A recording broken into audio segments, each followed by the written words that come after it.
Muy buenas tardes, amigos, gracias por acompañarnos en 2018 en La Mira. Les mandamos un saludo a todos los cibernautas que nos están siguiendo a través de nuestro portal www.zonavip.tv y también a quienes nos siguen a través de las redes sociales como el Facebook y bueno, también el Instagram. Doctor, muy buenas noches. ¿Qué tal, Héctor? Muy buenas noches, muchas gracias a nuestras amigas y a nuestros amigos que nos ven tanto del estado de Quintana Roo y de México como algunos mensajes que nos llegan de otras partes del mundo. Estoy seguro que hoy nos vamos a pasar un buen momento con los temas de actualidad, sobre todo de la vida política de nuestro país. Así es, esta semana, en el transcurso de esta semana, pues hubo información importante. Por ejemplo, ya el Instituto Nacional Electoral ha definido las fechas y los temas para los debates presidenciales. Ya fijaron como tres módulos, van a ser tres sesiones de debate que se van a llevar a cabo en el país. Una va a ser en el norte, otra en el centro y otra en el sur. Así que bueno, esto es una muy buena noticia porque ante toda esta andanada de guerra sucia y de información, de desprestigio de los candidatos que se han vertido sobre los medios de comunicación y las redes sociales, pues yo creo que un debate va a venir un poquito a oxigenar la versión pública, de ponderar un poquito la propuesta, la idea y el proyecto de nación que se quiere. Es muy interesante el tener ya con claridad y la precisión de los debates que se estarán haciendo. Me parece, Héctor, que algo interesante va a ser el formato de los debates, que no sean esos formatos acartonados a los que nos ha acostumbrado el INE, porque si se trata de un debate debe ser más dinámico, debe ser más abierto, y eso creo que puede ser la diferencia. Así es. Y no que se sienten o que se paren a hacer prácticamente monólogos dentro de lo que se supone que es un intercambio de propuestas, de idea, inclusive de diferencias en cuanto a la propuesta de cada uno de los candidatos. Y creo que son de los temas que en la semana fueron muy interesantes. Así es, muchos, le llamamos pasarela política cuando los candidatos nada más se dedican pues a plantear su plataforma, pero ignorando a los rivales, ¿no? en un foro. Esto, pues no enriquece mucho tampoco la idea de quién tiene pues más cualidades, ¿no? Para enfrentar al rival. Y bueno, yo creo que lo rico de los debates es precisamente contrastar las ideas sobre un tema, qué propone uno, qué propone el otro al respecto, cuál es la visión de uno y otro, y en el momento, pues que también ellos se puedan decir y puedan aclarar las cosas, ¿no? Pero sobre todo eso, el contraste de las ideas en donde yo pueda debatir, yo pueda refutar la propuesta que pueda hacer mi adversario con argumentos en función de la viabilidad de tal o cual programa. Porque sabemos que en campaña, no solamente los candidatos a la presidencia, sino muchos candidatos, muchos, no estoy diciendo que todos, hacen una larga lista de promesas. Que parecen buenos deseos nada más. Que en buena medida son buenos deseos. Y creo que en un debate es hacer explícito lo que es un buen deseo y lo que realmente es un programa de gobierno, una política pública, un plan de desarrollo que tenga viabilidad y no se quede nada más en un buen deseo o en una promesa de campaña. Es decir, no solamente decir qué, sino cómo se va a hacer, ¿no? Claro. El famoso cómo, que es el fondo de estas propuestas, ¿no? ¿Cómo la vas a implementar? ¿Con qué? ¿En qué tiempos? Todo esto es muy importante para dar certeza sobre lo que están proponiendo. Porque si no, mucha gente pues ha escuchado por muchos años las campañas, todos los hemos visto, cómo los candidatos llegan y nos hacen pues buenas promesas, buenos deseos, que al fin y al cabo nunca se cumplen. Aunque también tuvieron una época la moda de llevar a un notario público para certificar sus compromisos, pues ¿qué pasó con el presidente Enrique Peña? Simplemente pues no ha cumplido muchas de sus promesas. Bueno, pues va a terminar ya prácticamente el sexenio y se van a quedar en eso, en promesas nada más. Así que pues tenemos que hacer énfasis muy importante en que estas alternativas que estén proponiendo en los foros pues tengan ese sustento, ¿no? Ese fondo, esa forma para poder llevarse a cabo. Y es bien importante que los ciudadanos se informen, que está bien las redes sociales, pero generan mucho ruido. Y una forma de obtener la información vía directa es a través de estos debates, porque uno puede ver directamente al candidato o a los candidatos y hacer un juicio en función de lo que escucha y de lo que ve. Así es, y en un momento, en una propuesta que puede parecer muy buena, si el rival le hace cuestionamientos específicos que tengan debilidades en esa propuesta, pues en ese momento puede parecer precisamente eso, nada más unos buenos deseos que no tienen sustento y que en ese momento, bueno, puede demostrar la debilidad, ¿no? Así que es una invitación para que estén atentos a los debates, no solamente de los candidatos a presidentes de la República, sino también de senadores, diputados y presidentes municipales. Ojalá este ejercicio, la verdad, prenda en esta ocasión. Ya el INE ha dispuesto que sean, se realicen en 3 ocasiones. El primero va a ser en Tijuana, el segundo va a ser en la Ciudad de México y el tercero va a ser en Mérida, Yucatán.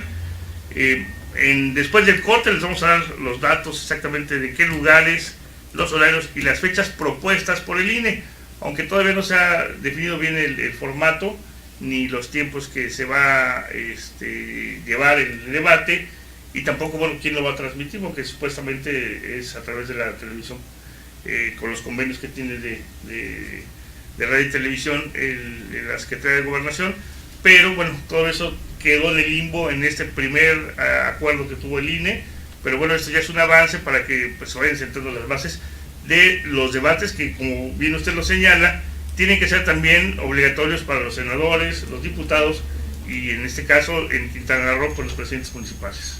Así es, Héctor.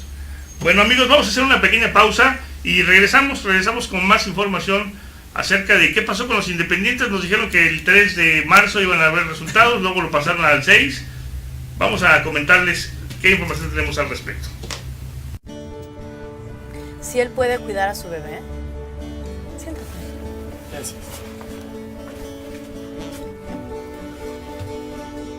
Yo puedo cederle mi asiento. Si mi esposa puede trabajar en una construcción, adiós, amor. Yo puedo encargarme de cuidar a mi hija. Si ella puede trabajar manejando un taxi, gracias. Yo puedo hacer las compras cuando me tocan. Si mis nietas pueden aprender a jugar fútbol, yo puedo aprender a cocinar. Si mi pareja puede tener tiempo para ella, yo puedo tener tiempo para disfrutar a mi hijo. Hola. Si mi vecina puede trabajar en un taller reparando coches, yo puedo encargarme de lavar mi ropa. Si mi hija puede vivir sola, yo puedo apoyar su decisión. Empieza ahora, firma el pacto. Nosotros por ellas. Visita gov.mx/nos. Amigos, ya estamos de nuevo con ustedes después de esta breve pausa. Ya se integró el ingeniero Mario Rivero, bienvenido. Buenas noches, Héctor, doctor Manuel, al público que nos acompaña.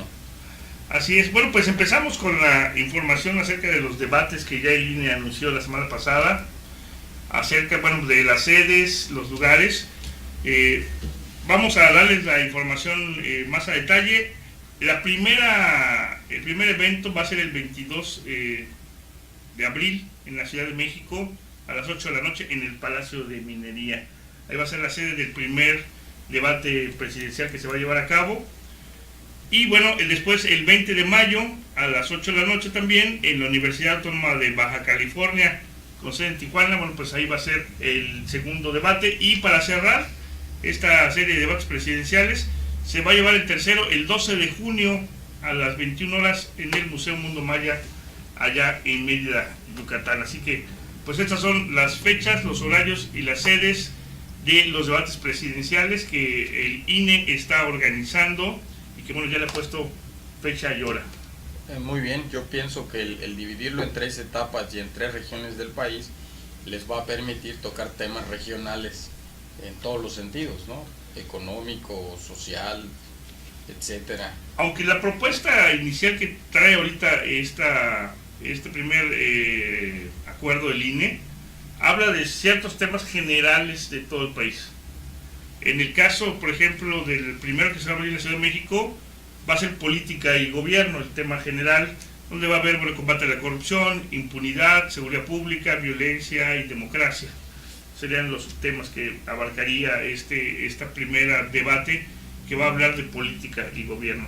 Y bueno, hay en cada sede temas y subtemas que se van a abordar, no necesariamente en la región, sino más bien dividiendo la problemática y los temas de interés del país en estos 3 debates, para que no se ponderen algunos temas que les interesan a los candidatos y los demás pues queden en el cajón, ¿no? Hay temas muy importantes que a todos nos interesa saber, que nos interesa saber las posturas de cada uno de los candidatos, y creo que es un buen ejercicio. Vamos a ver cómo funciona, ya lo decíamos con el doctor. Los formatos también son importantes, que sea dinámico, que se permita interactuar entre los candidatos. Cierto, y ojalá ya este modelo sea copiado a nivel local en el tema de cuál va a ser el papel de los senadores, de los diputados, incluso de los alcaldes, ¿no? Así es, aquí tenemos elección de presidentes municipales, así que el Instituto Electoral de Quintana Roo, vamos a ver qué propone, a ver si también hay propuestas de debates. La ciudadanía pues no solamente desea, sino también le urge información, porque estamos llenos de información llamada de guerra sucia, donde bueno, las descalificaciones, las mentiras y otro tipo de datos pues andan corriendo a diestra y siniestra por las redes sociales. A la orden del día. Así es. Efectivamente. Pues mira, yo creo que este tipo de debates o debe ser de debates de ideas y de posturas, de propuestas.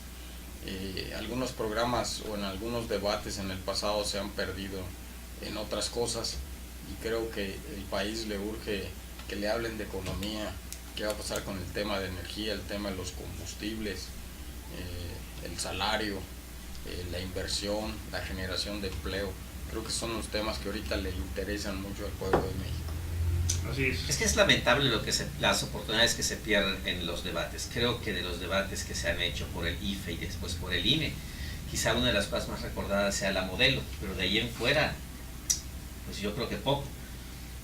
Por eso me parece que el fondo es importante, los temas, pero la forma, el formato del debate se presta también para que los ciudadanos podamos evaluar la capacidad no solamente intelectual del candidato, sino también la capacidad argumentativa que pueda tener y el proyecto realmente.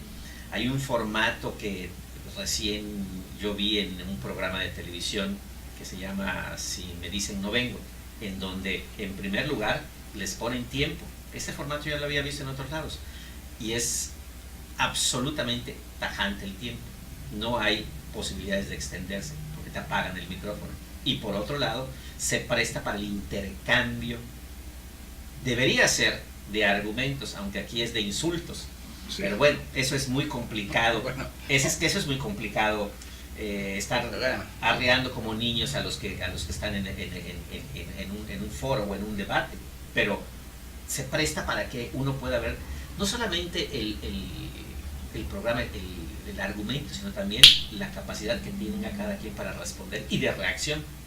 Y la información y el dominio de la misma, claro. El conocimiento de los temas, influyen muchas cosas. A ver, entonces estamos hablando que el debate sería como una prueba académica para el candidato. Es que tiene que ser en este momento es la única prueba que podemos ver, hacerle los ciudadanos al candidato. Pero en todos los otros debates lo que había prácticamente era un monólogo frente a una cámara en donde los candidatos hablan, eventualmente sacan alguna tarjetita ya y algún dato pancarta que la muestran en donde hablan de tonterías, que eso en nada abunda. Pero doctor, a ver, recordemos, el espíritu del debate es poner un tema y discutir las ideas. Es precisamente ver cómo estás abordando y cuál es tu propuesta para abordar cuál es tu solución del problema, del problema que está planteando. Por ejemplo, en el aeropuerto de la Ciudad de México, donde dicen López Obrador que no, va a desechar ese proyecto porque es inviable. Sin embargo, el gobierno de Enrique Peña y por lo tanto MIT dicen que hay que impulsarlo a como dé, porque ya hay una inversión inicial y ya hay recursos comprometidos y es una inversión extranjera importante. Bueno, para los mexicanos, ¿cómo nos afecta una u otra propuesta? ¿Cuál es lo que más nos conviene? Creo que en el debate se va a tratar de dilucidar eso. Cuando López Obrador haga su propuesta, el otro va a buscarle tal vez todos los errores o inconsistencias que tenga para darlas, vertirlas, y que el ciudadano se forme un criterio si de verdad tiene solidez o no. Y bueno, el otro también tendrá la oportunidad de decir, esto es más importante para los mexicanos que defender los recursos de los inversionistas extranjeros, ¿no? En fin, ahí se va a armar. Son las posturas. Son las posturas que van a enriquecer el debate y que te pueden dar elementos.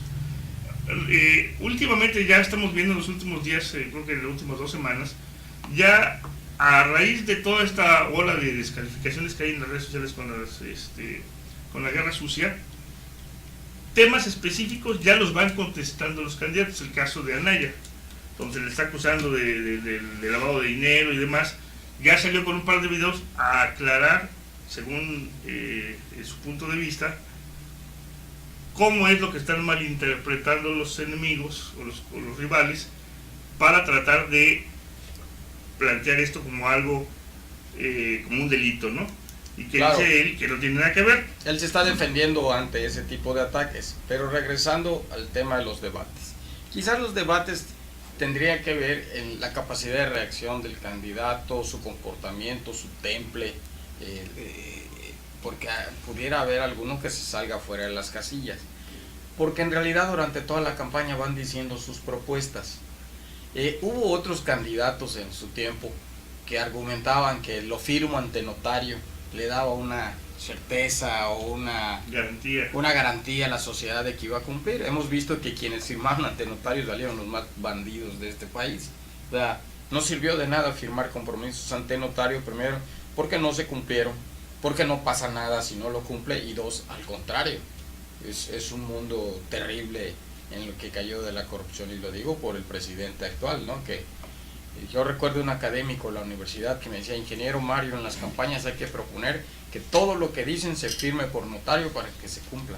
Pero aún que se firmara con notario, o sea, no hay un procedimiento con el cual decirle, a ver, no se pudo hacer, tiene una sanción, lo castigo, o al instituto político que avala esa plataforma política, no sé, se le descuente de su siguiente contribución pública vía partidos para que se cumpliera. O sea, sí, nunca se dio. Que exista una sanción simple, porque si no, pues eso como las recomendaciones, ¿no? Si quieres sacarte, si no.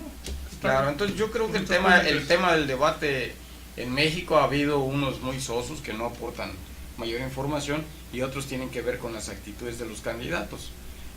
Pero aún así, en el tema del debate, todos van a salir a decir que ganaron, pero eso no influye mucho, yo pienso, en el tema decisivo en una elección, ¿no? Bueno, no sé cuánto influyan, pero yo sí estoy convencido, además ahí están los encuestadores y demás, de que sí tienen un impacto sobre la opinión pública el desempeño de los candidatos.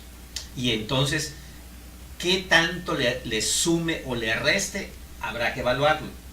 Recién lo vimos con los debates de Trump y Hillary Clinton en Estados Unidos, pero también aquí en México las imágenes que se van formando. ¿Quién no recuerda al polemista de Fox o de Fernández de Ceballos en sus debates?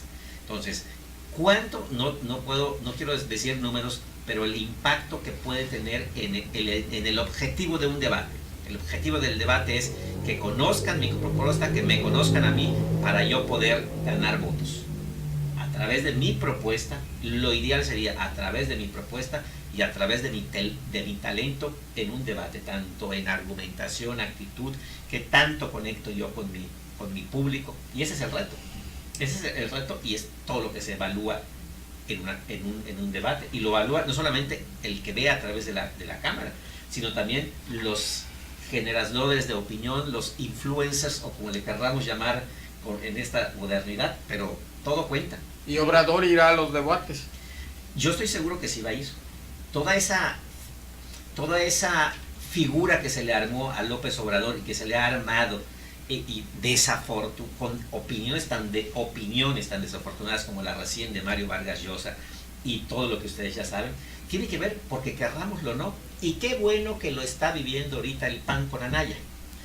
todo lo que se puede hacer desde la rueda del poder. Porque no es lo mismo estar de aquel lado del escritorio a estar en la silla del escritorio. Entonces, eso sí es importante. Y estoy seguro que va a ir. Por supuesto, cuando tú vas a una entrevista, o cuando vas tú a un medio que ya sabes que hay hostilidad hacia ti o que hay consigna, es muy complicado. Porque todo lo que tú digas, quien te esté entrevistando te va a tratar de revertir. Te va a revertir y al final, hombre... Hoy lo ha vivido Anaya ahorita con la PGR. Hombre, que al final hace el comentario de cierre, quien sea el conductor. Pues lamentamos mucho su actitud.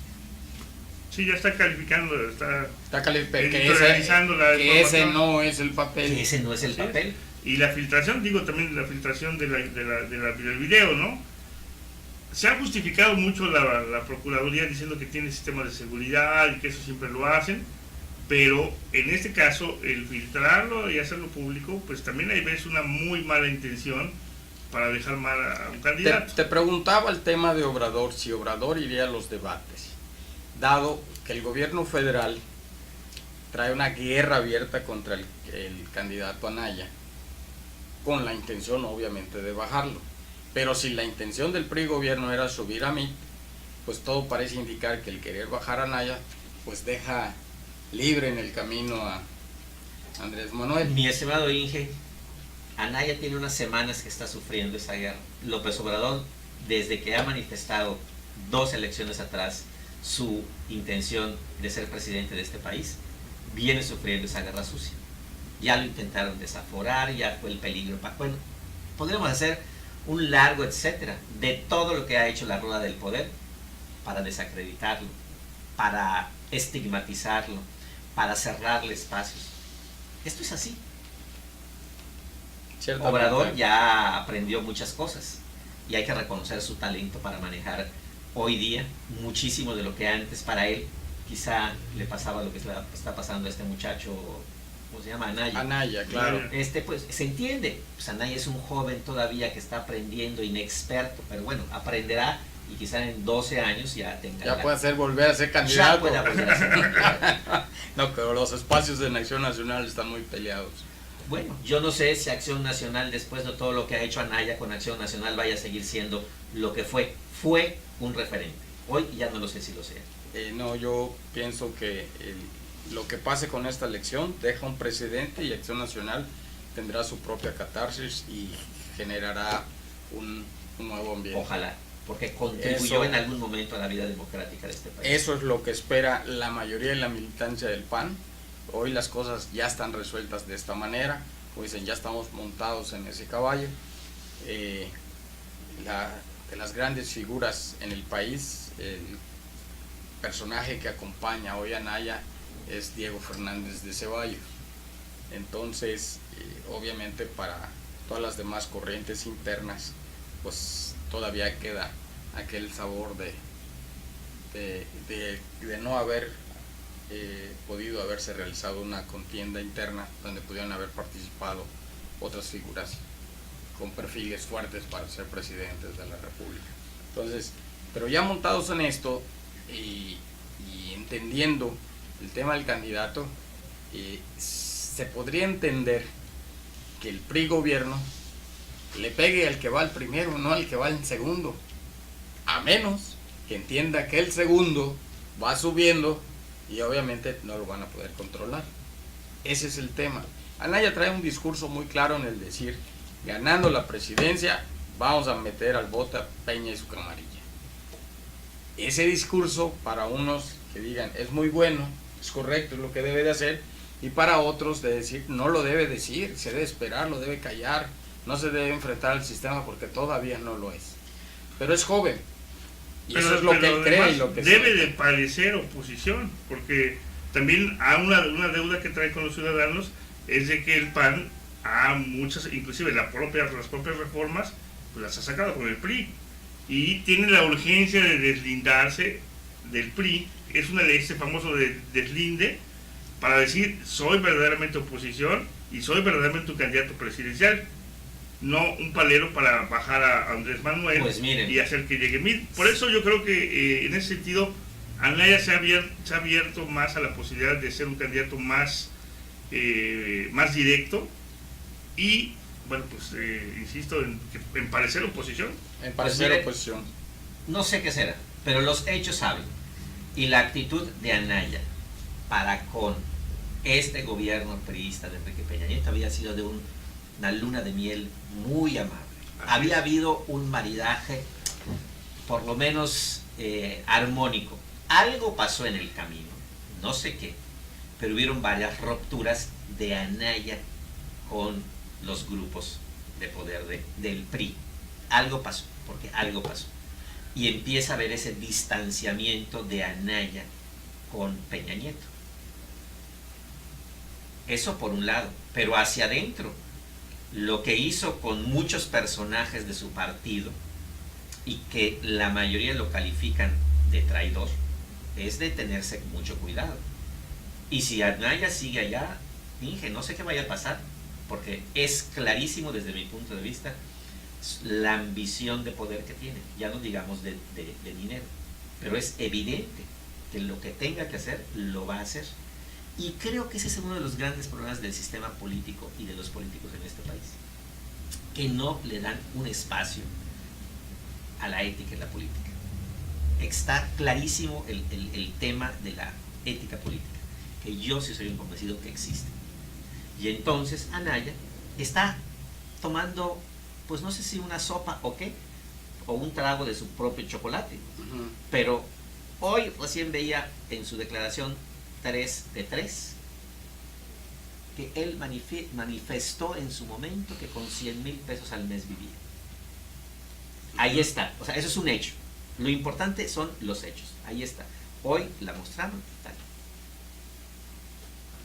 Yo nada más les preguntaría, ¿cuánto costaba rentar esa casa en Atlanta donde vivía? Y ahí está la información también. Bueno, entonces... Claro, es parte de lo que Naya tiene que explicar y tiene que cuadrar. Porque... Pues lo va a cuadrar, nada más que sea entre mago. que lo que digas, declares y hagas, pues es lo que tiene que poner sobre la mesa, ¿no? Entonces esa es la parte interesante de lo que está pasando hoy día, que además debemos de, yo al menos reconozco que aunque las redes sociales son muy complicadas porque generan mucho ruido y mucha turbulencia sin que haya un sustento, que hoy todo mundo opina en las redes sociales. Esa participación de los intelectuales de México que desaparecen durante 5 años y aparecen solo para el tema, que antes no se daba y que al principio lo veíamos bien, que un artista opine, que un escritor se manifieste, etcétera. Más allá de los periodistas que sabemos que traen un vínculo económico con algún gobierno. Pero los intelectuales ya hace varias décadas han sido cooptados por el dinero. Por el dinero, por el capital, y los han puesto como vedettes a mostrar una opinión a favor de, según les paguen. O sea, hay intelectuales que han vendido su pluma y su opinión a favor de el mejor postor, y eso no lo podemos negar. Y en ese sentido también no hay que echar en una sola bolsa a todos los intelectuales o a todos los académicos, ¿no? Claro. Hay los que se han prestado, ¿no? Sí, por este tipo de declaraciones que dicen, todos tienen derecho a opinar, pero evidentemente si esa opinión se virtiera 1, 2, 3, 4 veces durante un sexenio, dices, ya sabes cómo piensa, cuál es su tendencia, cómo perfila las cosas. Pero cuando estas opiniones se vierten en estos periodos electorales, pues pierden de ciencia, pierden de credibilidad, porque evidentemente tanto le pegan a uno como a otro, tratando de proteger al sistema, y entonces es donde dice la gente, ya no hay para dónde. O sea, el tema de la corrupción comprobada del PRI, el tema de Anaya, el mismo tema también de Obrador, y bueno, esas son las 3 opciones que hoy tiene el pueblo de México. No se ve que los independientes pues estén levantando ni en las encuestas, ni en la opinión de la gente, ni en las redes sociales. El tema sigue siendo de los partidos, y bueno, en este escenario pues todo indica que el tema seguirá entre ellos, ¿no? Es que los independientes pues es que no son independientes, tienen un origen partidista, absolutamente. Pero yo insisto, el origen de los aspirantes independientes no tiene mucho que ver porque pues acá son ciudadanos que experimentaron y que tuvieron el derecho de participar en política a través de un organismo que es la única forma que puedes participar en política en este país, un organismo político. El problema es que estés vinculado en el momento en que te haces independiente. O sea, que hayas pasado por uno o dos partidos, pues quiere decir que eres un ciudadano inquieto y que estabas buscando un espacio político para crecer. A ver, pero específicamente, Margarita Zavala, Ríos Peter y el Bronco, toda su vida pertenecieron y actuaron como gente de partido. Y en el caso de Margarita, por ejemplo, pues todavía su marido y mucha de su gente que trae, pues están en el partido. Siguen en el PAN. Entonces no hay una ruptura ni un distanciamiento real de un partido, o sea, son la vía corta, ¿no? Para una candidatura. Sí, pero el tema de Margarita creo que no era en tiempo ni en su momento. Y el tema, que también lo entendemos, es parte de la responsabilidad de Naya, el tema Margarita. Podemos ver, por ejemplo, a Rafael Moreno Valle, que se espera, que se aguanta, igual se siente traicionado, pero bueno, pues ahí está, va a estar en el Senado, su esposa va a la gobernatura, y el tema de Margarita, al salir de Acción Nacional, pues evidentemente echa por tierra muchos años de su... Pero no sé, y no quiero, porque desconozco a profundidad el tema, pero ¿qué es mejor? ¿Defender mis principios y mis valores por sobre cualquier situación o hacer lo que hizo Moreno Valle? Me aguanto hasta el final para negociar. Y a mí se me hace una falta de respeto que diga, bueno, está bien, pero me das la gobernatura para mi mujer, me das la senaduría para mí y sabrá Dios qué tantas cosas más. Creo que ese es el problema. Me parece que hubo congruencia en Margarita, me parece, al decir, no, yo te estoy pidiendo esto, que hagamos este proceso. Sí, claro, ella no iba franca a decir pónganme la candidatura, no, que se den las condiciones para que haya una contienda justa. Y hasta donde yo he leído, nunca se dieron esas condiciones y nunca, hasta donde yo he leído, hubo la intención de sentarse a llegar a algún acuerdo con ella. Y lo que me parece valiente de parte de Margarita es la congruencia de decir, bueno, aquí no se puede. Y ella, que tiene toda una historia de partido, prefirió romper. A diferencia de Moreno Valle. Pero yo difiero un poco, porque el caso de Margarita no es el caso de Margarita, una militante del PAN. Claro. El caso de Margarita es que fue la esposa, o es la esposa del expresidente de México, y que trae tras de sí toda una influencia y todo un grupo, corriente dentro del partido. Su esposo fue presidente. Y que imagínate que fuera la presidenta de este país con muy poquísima legitimidad, porque todo se le daría a partir de todas las redes de poder que tiene su marido. Pues Inge, se me hace un argumento bastante ofensivo para las mujeres. Yo no estoy diciendo... Porque vamos a ponerlo a la inversa. ¿Por qué no pensar que Calderón fue soportado por la capacidad, el intelecto y los valores de Margarita?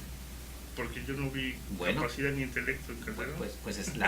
Pues a lo mejor es lo que también es de ida y vuelta. Entonces, el tema de Margarita, bueno, para mí Felipe ha sido el presidente más brillante que ha tenido este país. Es un presidente que no endeudó, que las variables macroeconómicas estuvieron bien, que hubo una bonanza en el tema económico en México. El problema de Calderón fue el combate a la corrupción y al crimen organizado. Ahí es donde lo señala todo el mundo.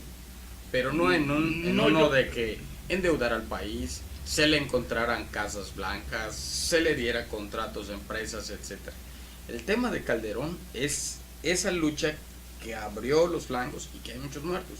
Pero aún si no lo hubiera hecho él a través del gobierno, se seguían dando o se seguirían dando. Y eso lo va a enfrentar cualquier gobierno. Como hoy las cifras que no da el gobierno federal ya están al doble de lo que había pasado con Felipe Calderón. Y el tema de Margarita, el tema de las mujeres, ella misma forjó su carrera. Las circunstancias de que ella es militante del PAN y su esposo es militante del PAN, pero ella ejerce su carrera política es muy respetable, porque hay que recordar que cuando ellas inician sus carreras políticas, las mujeres no había la igualdad de circunstancias o la paridad de género que hay ahora, ya establecido en ley. Entonces tenían que luchar por sus espacios. Entonces a mí se me hace genuino el hecho que Margarita haya querido ser presidenta de este país. Y bueno, mucho del ataque interno fue de que el presidente Calderón la quiere imponer, el presidente Calderón la quiere imponer, y por ello la juzgan a ella sin darle la oportunidad de. Y yo pienso que allí el tema era muy complicado para ella, porque ella fue muy clara en sus aspiraciones y en su trabajo, pero no podría salir a decir: me divorcio de mi esposo Felipe Calderón porque ya fue presidente y porque creen que me va a imponer. No puede ser, es un tema de familia, y el PAN confía en la familia. Pero es un tema también de sensibilidad política, o sea, sí. Pero eso indica que sí. Inmediatamente, el quererte lanzar inmediatamente. Bueno, pasaron 6 años. Terrible, 6 años. Pasaron Precisamente 6 porque años. Calderón no desmanteló la estructura de corrupción del país y se montó en la misma corrupción, en el mismo sistema que vino trabajando el PRI. Por eso al PRI se le hizo tan fácil desplazar al PAN, porque la misma estructura de corrupción, de negocios sucios y demás siguió funcionando en este país. Totalmente. Ese es uno de los problemas que no atacó. Totales, que el PAN cuando llegó al poder no atacó. Y el hecho de que dijeran: no tengo mayoría en las cámaras, aún así teniendo la presidencia de este país, se podían haber hecho muchas cosas que no se hicieron. Fox lo intentó, fue muy tibio con The Champs, con el Minero, con otros, pero no lo hicieron. Ahora, ¿qué pasa en este país? Llegamos a la escena de la total desconfianza del pueblo de México a sus gobernantes. O sea, si había alguna duda, ya con este presidente actual, con Peña Nieto, ya no hay respeto, sí, ni al poder, ni el poder en sí mismo se respeta. Y ahora, te digo, el tema de que una mujer tenga una aspiración para ser presidenta, yo creo que es legítimo, ¿no? No, es legítimo que una mujer tenga aspiraciones a la presidencia. Sí, lo que entra en duda o levanta sospechas y levanta incomodidades es que sea la esposa del expresidente de la República. Claro, eso es un tema que verdaderamente es difícil. Y en ese punto no todas las mujeres que buscan la presidencia han sido esposas de un expresidente. Yo creo que se me hace terrible descalificar a alguien solo porque es la esposa de un expresidente. Angela Merkel, la primera ministra de Alemania, su esposo es un ilustre desconocido. Y no por eso significa ilustre desconocido políticamente hablando, pero es un tipo talentoso, de profesión y tal y tal. Y eso no descalifica ni a uno ni a otro. Yo creo que Héctor lo que está diciendo es el tema, o sea, salgo yo y tú aspiras, o sea, es como si la continuidad de la familia. Entonces, imagínense. Sí, hay ejemplos como el de Argentina, por ejemplo. Imagínense ahorita que Moreno Valle sale y entra su mujer. Y se ve muy bien. Por eso digo. Entonces estamos calificando a las mujeres también en el mismo caso. No, pero espérame, pero eso sería un tema de la dirigencia nacional del PAN, de decirle, cerrarle las puertas a Margarita. El problema es que tu por el hecho de que su esposo era el expresidente, y decirle, bueno, ella fue presidenta, ahora quiere que su esposa, bueno, pues con la misma vara se tenía que haber medido en los estados. Claro. ¿Sí me entiendes? Y entonces, yo insisto, el valor de Margarita, y lo que hay que reconocer es que ella dice: creo que es hora de la determinación de quien sea por lograr un objetivo. Prefiero renunciar a una vida de partido, sí, para lograr el objetivo. Y allá, Héctor, no podemos calificar igual los dos hechos. El que alguien se queda, negocia y tal y tal y tal, y alguien que dice: no, yo sigo adelante con mi proyecto. Es que hay quienes, como dicen, son disciplinados a la institución, ¿no? Como dicen los periodistas. Mira, pienso que no era el tema de disciplina. Margarita en sí mismo pudo haber renunciado, decir, no se dio la contienda, no pasó nada, y no sentarse a la mesa de negociar absolutamente nada, para que con toda gallardía, con toda esa templanza, vaya al siguiente periodo a recuperar el partido. Que pase lo que pase en esta elección, yo creo que va a haber muchos grupos políticos en el país, dentro del interior del PAN, que evidentemente buscarán otro camino. el tema de Querétaro, de Diego Fernández y este equipo que él consolidó para llegar a esta candidatura no es muy incluyente, es muy cerrado. Evidentemente se montaron en las estructuras del partido, lo podemos ver en el debate del Consejo Nacional, donde el propio expresidente Madero le dice a Anaya, estás saboteando todos los principios, valores, hasta los estatutos de Acción Nacional. Y bueno, el otro dice, pues yo soy el presidente. Y en ese tenor, yo pienso, regresando al tema de Margarita se me hace que no debió haber renunciado al PAN. A veces las condiciones no están dadas, no se llama disciplina, no están dadas las condiciones, no es el momento, pero se puede trabajar en ello, ¿no?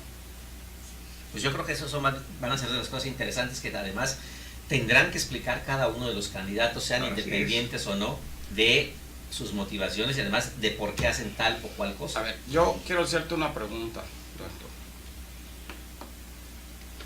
Con el afán de que la sociedad sepa cómo se van integrando estos gobiernos. Germán Martínez Cáceres, expresidente nacional del PAN, va a ser senador plurinominal por Morena. Germán Martínez Cáceres nunca hizo una renuncia pública a Acción Nacional. Él renuncia a la dirigencia del PAN cuando él tiene unos resultados desastrosos en 2009. Renuncia a la dirigencia, no a su militancia. Evidentemente, con mucha templanza, mucha garantía, me equivoqué, manejé mal esta contienda interna y los resultados, la responsabilidad es mía. Y se fue. Y ahí se quedó. Y hoy aparece en Morena. ¿Cuál es el tema? O Gaby Cuevas, ¿cuál es el tema o el discurso? Porque ya no se puede hablar de yo soy de izquierda, tú eres de derecha, tú eres del centro. Cuando en todas las fuerzas o en todas las tres alianzas están reflejados todos esos caminos, pensamientos de mercado, de competencia, de bien común, el tema de la justicia social en la parte de la izquierda, ¿verdad? Ya están juntos en Morena, como también se podría decir en la alianza del Frente por México, pues está el PRD, Movimiento Ciudadano, y en la otra alianza igual. O sea, ¿cuál es el discurso? A ver, netamente de izquierda, o sea, ya los enemigos son estos. Quien habla de izquierda y de derecha me parece que está perdido un poco en la historia. Así es. Porque en el 2018, siglo XXI, hablar de de izquierda y derecha, yo creo que ya no se va. Lo que sí es pertinente es hablar de progresistas y conservadores. Hay quienes quieren conservar el statu quo, para seguir en este país y en algunos otros países, para seguir aprovechándose de los ciudadanos. En estricto sentido, en México, seguir robando de las arcas públicas. Y los progresistas que están en una búsqueda del bien común a través de algo que quizá haya sido lo que estimuló la salida de mucha gente del PAN, en base a principios y valores. Y en el discurso de los tres candidatos, al único que yo escucho hablando de principios y valores así tal cual, dicho inclusive dentro de su propuesta, es a López Obrador. Y creo que ese es el reto, darle un espacio a los principios y a la ética en la vida pública y política de este país. Y en tanto siga prevaleciendo esa extrema ambición de poder y de dinero, como el joven Anaya, que lo manifiesta por todos lados. Hombre, quizás sea una persona inocente, ni José Ameade, pero es que ha convivido con las señoritas de mala reputación mucho tiempo. Entonces es complicado que yo piense que en su inocencia, cuando ha permitido y tolerado todo eso. Y Germán Martínez, me parece, en ese acto de decir que pocas veces se ve, renuncio porque mis resultados son malos y tal, y me voy, y desaparece de la vida pública. Y política de este país. Y en este momento dice, bueno, me reincorporo.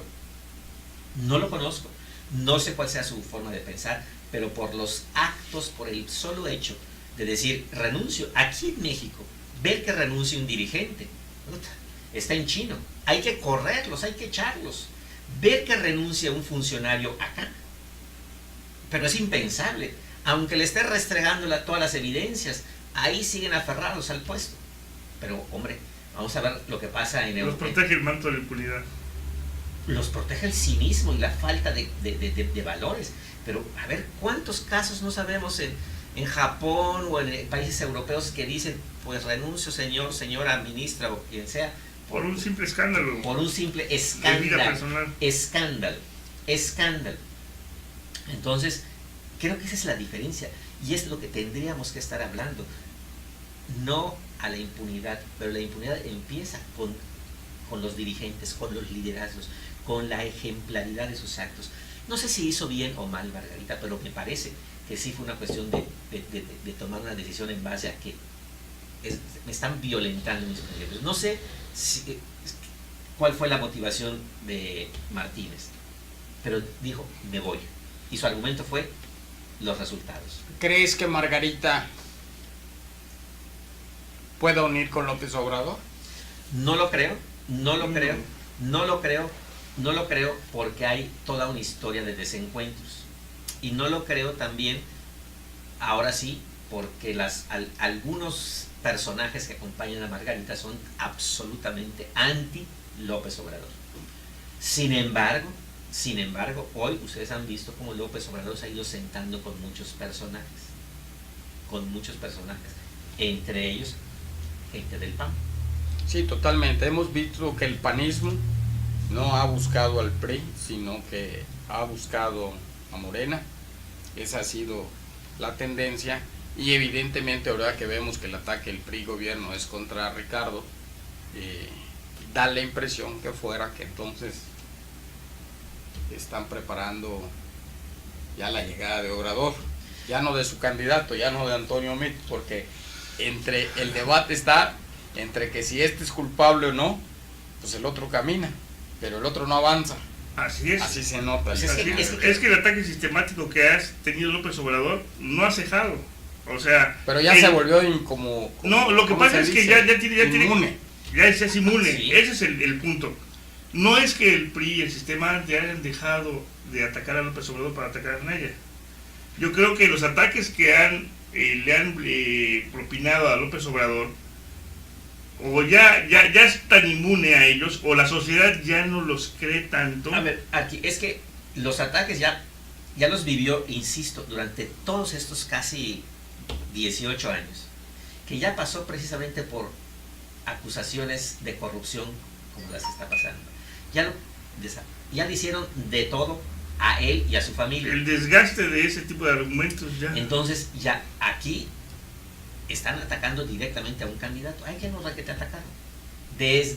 Siendo candidato, siendo jefe de gobierno, siendo presidente de partido, ya lo atacaron sistemáticamente. Pero yo no creo que vayan a dejar de atacarlo. Lo que creo es que van a atacar a su periferia, a muchos de los personajes que están a su alrededor, para que de rebote le toque a él.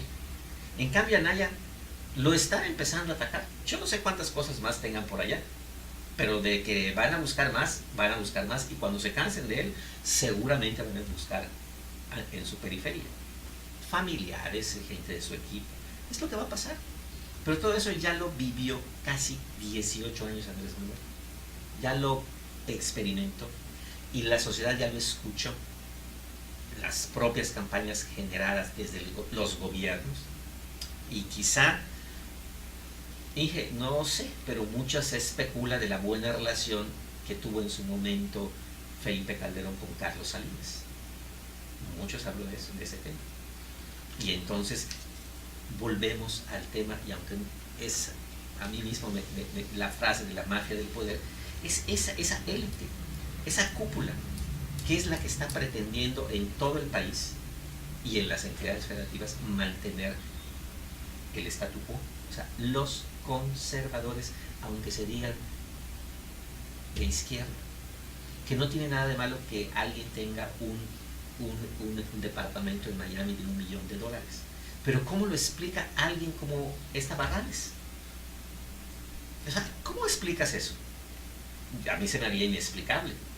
Y ahora resulta que no es solamente uno, ya Claro. tiene una casa por ahí también. Madre, El tema Pero es que en el- tener una propiedad donde tú no puedes amparar con lo que ganas o con lo que has ganado a través del tiempo, que está declarado, entonces hay que reformar la ley, porque entonces no puede ser. no, hay que aplicar la ley Sí, simplemente. No puede ser. Es simple.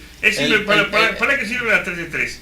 Como es voluntaria, es para que tú manifiestes y quede de manifiesto tu voluntad de ser transparente, tus bienes y tu forma de haberte hecho proveído de ellos. Pero nos damos cuenta que muchos de estos personajes nos están mintiendo a la sociedad. Y lo están mintiendo antes de ser candidatos y antes Recuerda de ser cuando presidentes. Joaquín Hendrix hizo su declaración y subió que tenía muchísimo dinero, cuando no tenía nada, cuando estaba entrando de gobernador, y él mismo le dijo a sus colaboradores que el haber hecho esa declaración patrimonial era para que después ya no sospecharan lo que podía tener. O sea, si esa declaración 3 de 3 sirviera para que haya un seguimiento verdadero, porque eres un personaje expuesto por la política, entonces estás obligado a que sea correcta. Pero esa además, declaración. los que han sido funcionarios públicos, no solamente la 3 de 3 es opcional. Tienen que hacer su declaración patrimonial como funcionarios públicos de manera obligatoria. Sí, pero lo que tú declaras ahí queda. O sea, ¿qué te dice la autoridad? O sea, sí, ya lo declaró, aquí está, ya cumplió. O sea, solo es llenar el formato, ya cumplió, ya lo entregaste. O sea, no hay de que vamos a ver si es verdad. Si es, no hay nada de eso. Debería ser las contralorías y toda esta parte, pero Miren, el tema es de impunidad. sí. Todos, creo que nosotros tres pagamos impuestos. Todos. A ver, cuando por algún motivo hay algo que así el SAT detecta, te mandan tu avisito y te dicen y tal, vas y aclaras. O quien declara de repente comprarse una casa de 10 millones cuando su ingreso es de 1 millón al año. Ah, exacto. Sí, Sí lo declaraste, pero a ver, maestro, ¿y de dónde? Es simplemente, no es defensa ni nada. Pero ¿cómo ahorita la unidad de inteligencia, ¿qué es? Del SAT descubre estas cosas de La WIN, ahorita, Sí. de Anaya. O sea, no sé si es cierto o no. No, lo descubrieron hace mucho tiempo, pero no lo habían utilizado políticamente. Bueno, entonces, ¿por qué no aplicamos la ley y punto? Pues porque aquí las y nada instituciones más. utilizan. Bueno, eso es la ejemplaridad de los liderazgos y es la única forma de que cambie este país, que cuando alguien llegue a un puesto de toma de decisiones aplique la ley, pero nos cuesta mucho trabajo porque entran esa maraña de intereses. Sí, pero hay mucha corrupción, la impunidad. Hoy el PRI gobierno quiere llevar al cadalso Anaya por el tema del SAT y esto, pero no al presidente de la República o al candidato del PRI, Antonio Meade, que está demostrado los desvíos de recursos en el estado de Chihuahua. Y ese solo es un estado, muchos estados, y me atrevo a asegurar que hasta Quintana Roo en el tiempo de Borges Félix tuvieron que poner para esa campaña de Peña Nieto. ¿Y dónde está? Si le aplican la ley a Anaya, tienen que aplicarle la ley a Meade y al propio presidente de la República. Así es. Entonces sí tiene que haber un cambio de fondo. Bueno, quizá ese sea uno de los pecados de Felipe Calderón, de la corrupción. No atacar. Pero no solo de Felipe. No, pues claro que no solo de él. No, pero también era de Fox. los más obligados. O sea, el pueblo creyó mucho en Fox y en Felipe y eran los obligados a realizar. Así es, y no lo hicieron. Pero bueno, vamos a dejar que nuestro auditorio, a través de los debates, uno pueda tener más información. Vamos a ver si este ejercicio en realidad cumple la expectativa que los mexicanos esperan, porque en realidad ya estamos cansados de ver tanta guerra sucia en las redes sociales, en la información que nos vierten, que pues a veces, aunque sea verdad, ya nos hacemos inmunes, tanta descalificación que hay para ciertos candidatos, que ya cuando la ves, ya no sabes si es verdad o no, pero ya no la crees. Ya no la crees. Mira, la verdad, hay que escuchar entre propuestas. Antonio Meade no ha propuesto absolutamente nada. Anaya ya propuso el salario universal, que es casi al doble de lo que hoy sería el salario mínimo. Bueno, esa ha sido una demanda social por muchos años. Hoy se le pone salario universal, pero podría llamarse igual salario mínimo, pero crecido a 3 veces para que por lo menos salario real, yo no sé, mínimo. A un salario real. Y el tema de Obrador, bueno, la propuesta de llevar las secretarías del gobierno federal a las entidades, en el caso de que si así fuera, de que a Chetumal le tocara la Secretaría de Turismo Federal, hombre, algo así ha estado esperando esta ciudad para detonar su desarrollo. Bueno, y el tren que vendría desde Palenque hasta Bacalar, que es como, ese es un proyecto. A ver, ese no se la creo. Lo dijo Ivonne, lo dijo Peña Nieto, todo el mundo lo dijo y lo prometió y lo firmó con notario y no lo pudieron hacer. Recuerda este tren de Querétaro a México, a Toluca, no sé qué, el tren Balín. A ver, bueno, el tema real es que la inversión era china y le torcieron el rabo al presidente por los norteamericanos, decir, a ver cómo, yo te dejo que metas inversión china, Inge, es que este país va a acabar en manos de los chinos. Ese es el problema, porque la gran mayoría de los proyectos están fundamentados en grupos de interés que no tienen nada que ver con México, que son grupos de interés políticos, grupos de interés económicos, nacionales o fuera de México.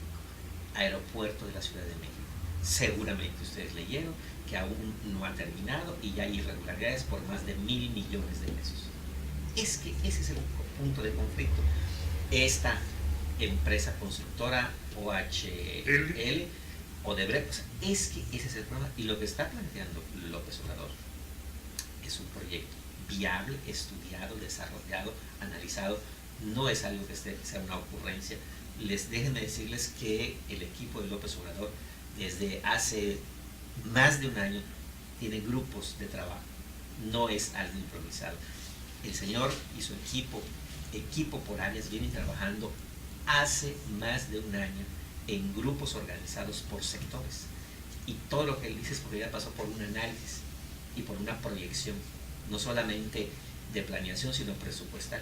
Bueno, últimamente no lo he escuchado, pero están las grabaciones en las redes sociales donde siempre habla de regalar dinero, de regalar tanto para los jóvenes, regalar tanto para las mujeres y dar tanto en esto. Recuerden que un país no puede vivir solamente de programas sociales porque alguien tiene que pagarlo. Es que ese es el problema. Es lo mismo, es la propuesta de Anaya y la propuesta de Anaya se parecen mucho. Alguien tiene que pagarlo, y ese alguien que tiene que pagarlo generalmente no son las grandes empresas, porque las grandes empresas tienen fundaciones y a través de las fundaciones hay que hacer reformas en ese sentido.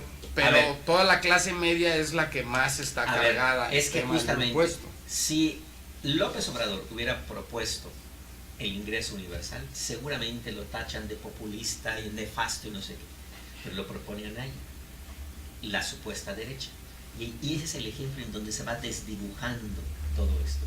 Porque no hay consistencia. Pues él no ha dicho de dónde va a sacar ese dinero, tampoco lo ha dicho, y López Obrador sí lo ha dicho, de dónde va a sacar ese dinero.